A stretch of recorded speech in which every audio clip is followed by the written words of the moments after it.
Mən indi ürək haqqında danışacağam.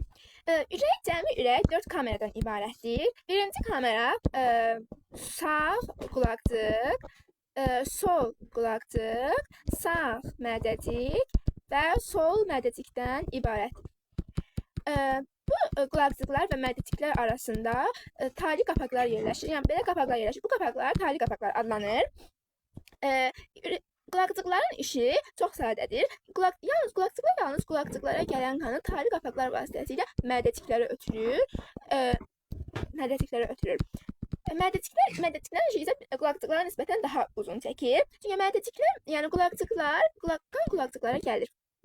Qulaqcıqlar yığılır. Yığılma isə sistola, elmi dildə sistola adlanır. Sistola. Qulaqcıqlar sistola vəziyyətində olanda mədəciklər diastola vəziyyətində olur. Yəni qulaqcıqlar yığılanda mədəciklər isə açılır. Qulaqcıqlara qan dolduqdan sonra qulaqcıqlar yığılır və yığma nəticəsində qulaqcıqlarda olan qan tali qapaqlar vasitəsilə mədəciklərə ötürülür. Mədəciklərə qan dolduqdan sonra bu qan dolduqdan sonra mədəciklər yığılanda qanın yenidən qulaqcıqlara keçməməsi üçün burada olan tali qapaqlar bağlanır. Beləliklə mədəciklər yığılanda qan qulaqcıqlara yox, birbaşa damarlar vasitəsilə digər orqanlara və yaxud da yenidən ürəyə qayıdır. Damarlar vasitəsilə qanın yenidən ürəyə qayıtması isə ürəyin qidalanmasını təmin edir. Yəni damarlar vasitəsilə qan gedib, yenidən ürəyə qayıdır, ürəyin qulaqcıqlarına qayıdır. Yəni ürəyi oksigen və qida maddələri ilə qidalandırır.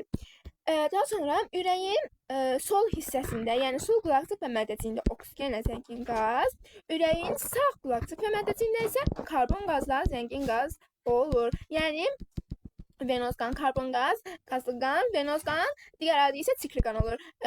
Sol hissəsində isə təmiz qan, yəni oksigenlə zəngin olan qan olur. Venoz qan vena damarlarında hərəkət edir. Arterial qan isə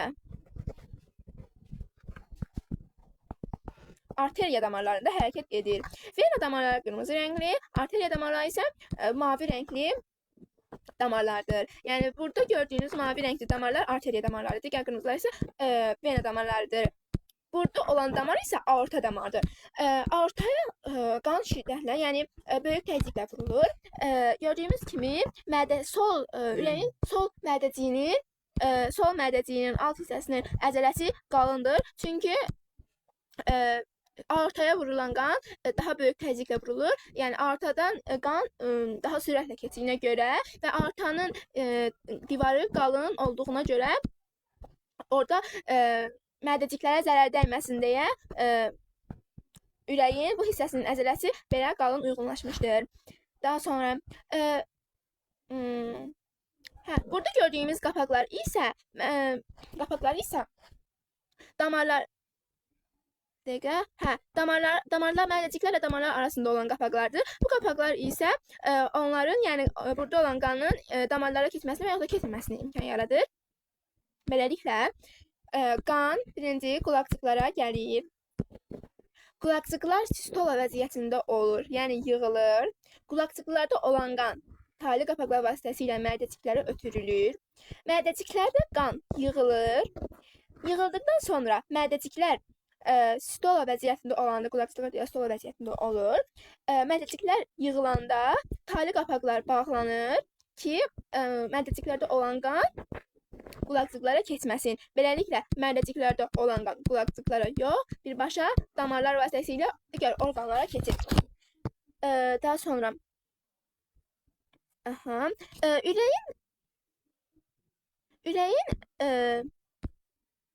bir də ki, ürəyin birinci qulaqcıqların ürəyin iş prinsipi 3 fazadan ibarətdir. Birinci faza, ikinci faza və üçüncü fazadan ibarətdir. Birinci faza qulaqcıqların sistolası, yəni yığılması. Bunları silək.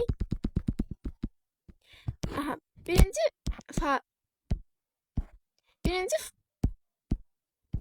faza qulaqcıqların sistolası, mədəciklərin isə diastolası.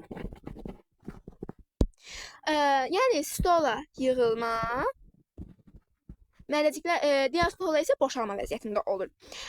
Burada birinci fazada qulaqcıqlara qan yığıldıqdan sonra qulaqcıqlar yığılır. Beləliklə qan mədəcikləri ötürülür, mədəciklər isə boşalır. Yəni diastola vəziyyətində olur, yəni açılır. İkinci fazada isə mədəciklərin birinci faza 0,1 saniyədə baş verir. Yəni 0,1 saniyədə proses baş verir. İkinci fazada isə mədəciklər sistola, qulaqcıqları isə diastola vəziyyətində olur. Yəni mədəciklər yığılır, qulaqcıqlar boşalır. Mədəciklərin yığılmasında isə taylı qapaqlar bağlanır, qulaqcıqlar boşalır, mədəciklərdə olan qan damarlar vasitəsilə digər orqanlara ötürülür. Bir də ikinci faza zamanı cəmi 0,14 saniyədə bu iş baş verir. Üçüncü fazada isə ümumi sistola, yəni qulaqcıqlar və mədəciklər ümumi sistolası. Bu üçüncü faza isə cəmi 0,4 saniyədə baş verir. Yəni ümumi sistola 0,4 saniyədə. Bunları isə topladıqda birinci faza 0,1, ikinci faza 0,3, üçüncü faza isə 0,4 saniyədə. Bunlar isə 0,8 saniyəyə bərabərdir. Bu isə 0,8 ürəyin döyməsi, yəni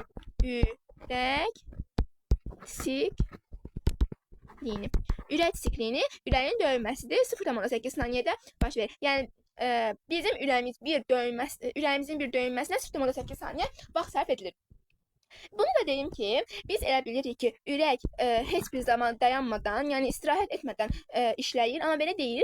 Bunların istisnalar var ki, məsələn biz sıçqıranda ürək 1 saniyə, yəni 1 anlıq ürəyin iş prinsipi dayanır. Yalnız ürək yox, digər orqanların, damarlara gedən qanın, ağciyərin, böyrəyin bütün iş prinsipləri dayanır. 1 saniyə yox, 1 milisaniyelik bütün orqanlarımız dayanır. İstirahət edir. Biz asqandan sonra orqanlarımız, yəni ürəklə bərabər işlərinə davam edirlər.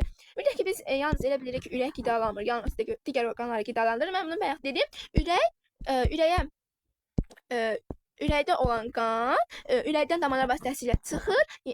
Çıxdıqla birlikdə ürəyə qayıdır. Çünki ürək qida və oksigenlə qidalanır. Yəni tək digər orqanlar yox, ürəyin özü də qidalanır. Hələlik bu qədər, bildiklərim bu qədər.